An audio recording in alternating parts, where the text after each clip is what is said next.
Hey everybody, this is Tony, and thought I'd do some videos today. I'm going to do 3 or 4 and kind of put them up consecutively as I have time.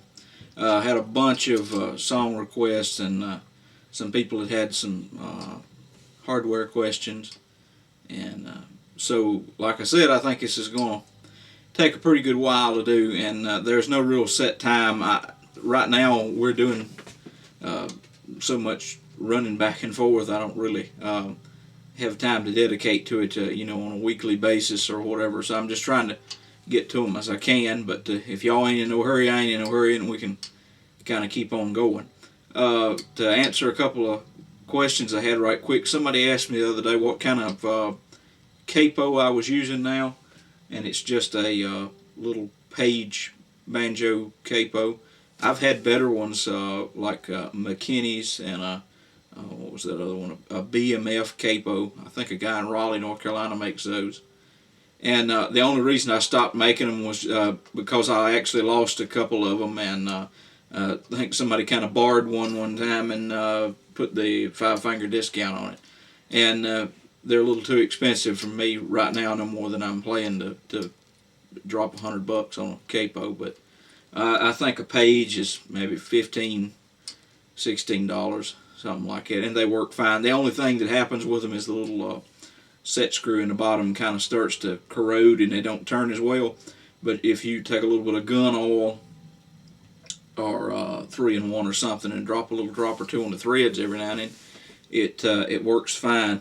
Somebody else asked me what kind of banjo this was. I don't know if you've seen any of my other videos or other video earlier about it, but it's a Deering Eagle 2. It's a fairly new one. This was actually a gift from Jens Kruger and Greg and Janet Deering. And just right quick, I'd like to talk about what I like about it and kind of the things I don't like about it. And first off, it's made really well. The finish work on it is really nice. The hardware is all really good stuff. Fret work is real nice. Really nice fretboard, tuners. Everything's nice about it as far as the banjo. The tone is good. It reminds me a lot of kind of cross between like a Gibson Master Tone and something like a Vega tubaphone. Maybe if you've ever heard any videos of Sonny Osborne, the Osborne brothers playing in the 60s or 70s, he played a Vega tubaphone and maybe another type called a White Lady. That's the tone chamber design. There's actually, I don't know if any of you have ever looked in a banjo. Some of you probably know what I'm talking about and some don't. This is called the tone chamber or the pot. This is the neck. The back of this is the resonator. And usually inside of these on better quality banjos, there's a wood rim that's anywhere from 1/2 inch to 3/4 of an inch thick. It's usually a couple or three, anywhere from 2 plies up to 16, 18 plies. The best ones are made out of 3 or 4, well, 3 to 5 plies of maple wood. And on top of that usually rests some type of a metal hoop called a tone ring. And in a Gibson Master Tone, if you took a cross section of it, it would be shaped like a triangle missing the bottom half. So it's shaped sort of like this. And this particular banjo has just a solid tone hoop. And what that, if you did a cross section, it would just be a straight up and down metal hoop about 1.5 inches tall and probably 1/4 of an inch thick. And apparently it's made out of some type of bronze. There's a couple of scratches on it on the inside. I had it off one time. And it is machined, which they all are. They're either machined or formed in some kind of a way to try to get it in a perfect circle so that it rings like a bell when you hit it. And that's kind of the whole point. That's where a lot of the banjo tone comes from, is having a tone chamber or a pot that's perfectly in round so that it rings.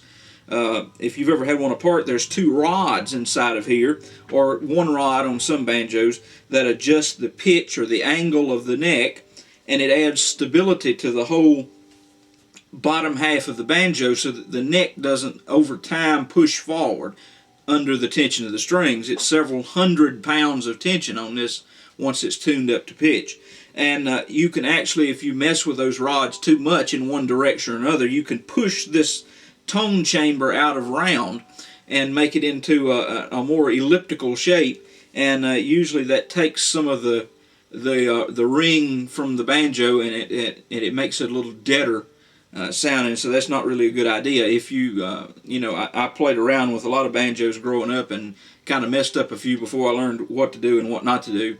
Thankfully, I only live maybe 10 miles, 15 miles from the late Snuffy Smith. He was a great guy and worked on a lot of people's banjos, so I used to kind of go up and just sometimes and just listen to him kind of talk about the way things were. And he set my banjos up some. I bought parts from him, and I got some good advice from him over the years too, and just watching what he did. Something I'd like to hit on right quick about learning an instrument and learning to do setup on instruments. The reason I learned to do setup on instruments is because I really couldn't afford to have somebody do it all the time. And banjos really are, some people probably disagree with me on this, but if you're using them on a regular basis, they need some kind of work on a regular basis. They're sort of like having an antique car, like a Model A or a Model T Ford. If you're going to use it, it's going to require constant maintenance.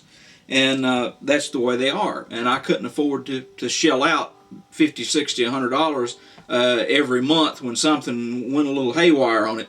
So I learned to do it myself and make adjustments as I went.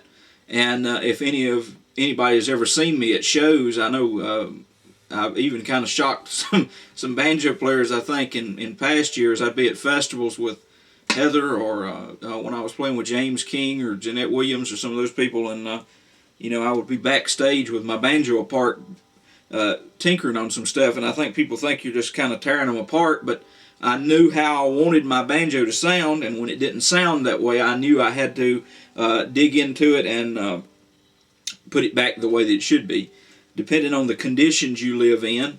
Like here, we're in, of course, wintertime right now in North Carolina, and tuning is a huge issue. Especially, that's one of the things, back off my rabbit trail onto this banjo again. This is what you call a bracket shoe banjo.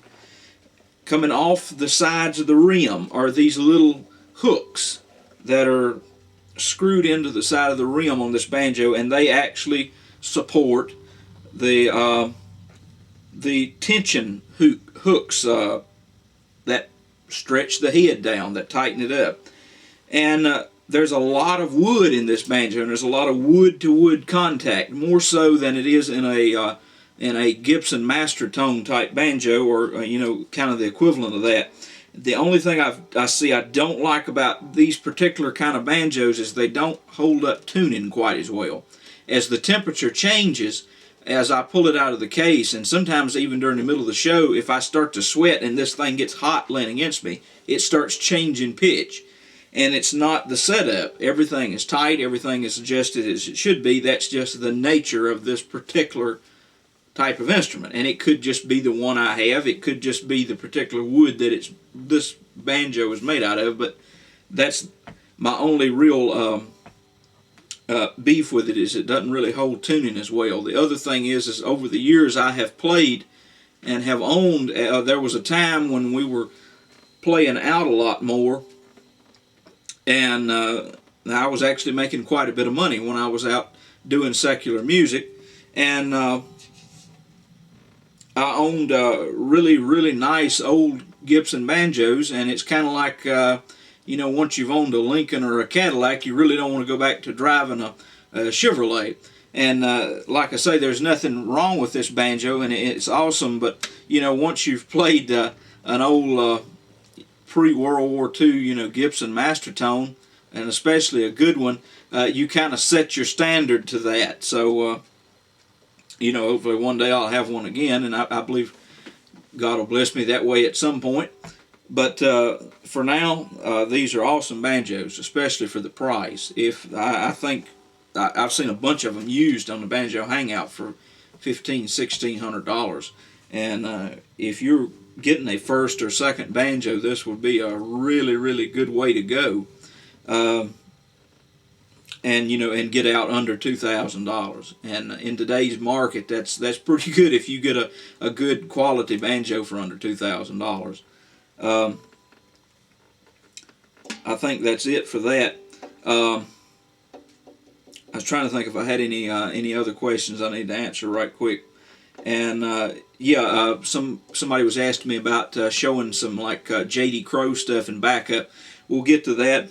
This will just be one particular video. I'll try not to make every video of me just talking, but I figured do a little quick question and answer one. And there'll be another video coming up right quick. I had a couple of song requests right off the bat. There'll be a slowed down version of I Saw the Light, and a slowed down version of a song called Silver Bells that Alan Shelton did. Not the Christmas time Silver Bells, but an instrumental by that name. Back to something I was talking about earlier. When you're learning how to play, it's really good to use your ears and your eyes, and not and to trust your senses instead of reading it out of a book. At least in my opinion. And I know that maybe sounds corny or something, but I think you're better off to use what senses you have inside of you, you might say, to kind of develop the way that you play. I guess what I'm getting at is to keep from copying somebody else so closely. Listen to people play, and listen to the notes they play, and then put your own interpretation onto it.